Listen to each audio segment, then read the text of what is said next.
Leaders for Equality. Führungskräfte nutzen Chancen.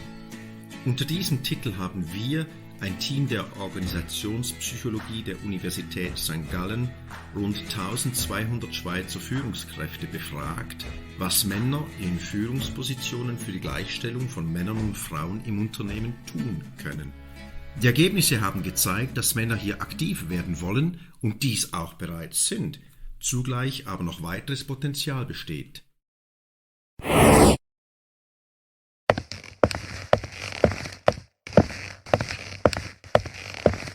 Dass wir Frauen unterstützen müssen, ist klar.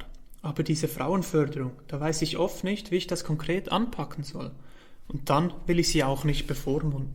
Unsere Umfrage hat gezeigt, dass sich Frauen nicht so gut inkludiert fühlen wie ihre männlichen Kollegen. Sie schätzen die Aufstiegsmöglichkeiten weniger fair ein, fühlen sich weniger ermutigt, sich einzubringen, nehmen den Austausch und das gegenseitige Lernen in der Zusammenarbeit als weniger offen wahr. Und auch bei der Investition des Unternehmens in die Entwicklung der Mitarbeitenden sind sie deutlich skeptischer. Diese Zahlen zeigen, es besteht Handlungsbedarf. Ich habe das auch schon oft beobachtet. Frauen werden wirklich häufiger unterbrochen und ihre Ideen weniger gut aufgegriffen. Ich habe mich schon öfter gefragt, was gewesen wäre, hätte das jetzt ein Mann und nicht eine Frau gesagt. Ja, das stimmt. Und gerade letzte Woche habe ich eine Mitarbeiterin fürs Kaderentwicklungsprogramm vorgeschlagen.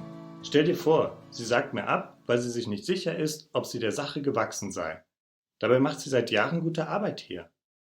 Ich kann es echt voll nicht verstehen. Warum nimmt sie sich denn da so zurück? Ja, unglaublich, das habe ich auch schon erlebt. Kannst du da nicht mal mit ihr reden und sie fragen, woran es liegt? Du hast schon recht, aber ich kann ihr doch nicht sagen, was sie tun soll.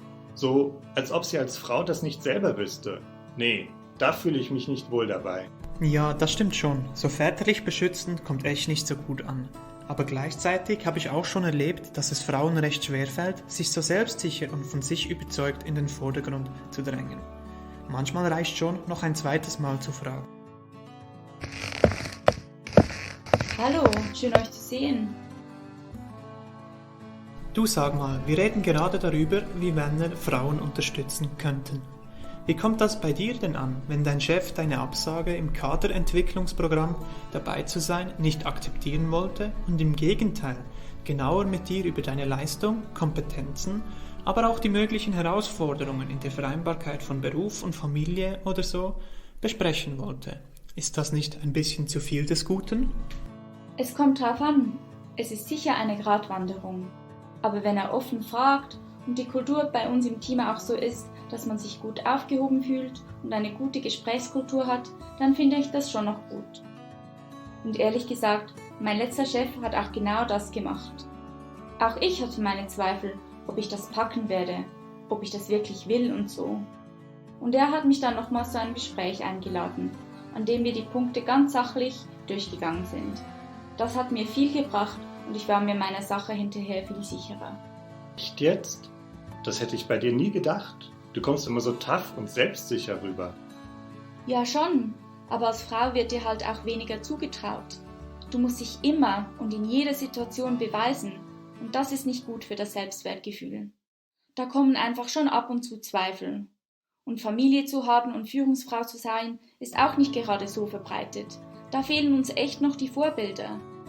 Also wenn ich jetzt so darüber nachdenke, würde ich schon sagen, besser du sprichst das offen an. Das kann nicht verkehrt sein. Die Schwierigkeiten, von denen wir gerade gehört haben, kommen häufig auch daher, dass man unter Frauenförderung immer noch versteht, dass Frauen einen Mangel haben oder etwas schwach wären und extra Unterstützung bräuchten. Es ist doch aber vielmehr so, dass Männer einfach dadurch, dass sie in der Mehrheit sind und auch eine lange Tradition in Führungspositionen haben, für viel selbstverständlicher akzeptiert werden. Das ist eine ganz andere Ausgangslage und darum in jedem Fall sinnvoll, wenn man Frauen hin und wieder die Hand reicht. Frauenförderung muss auf Augenhöhe geschehen, nicht von oben herab.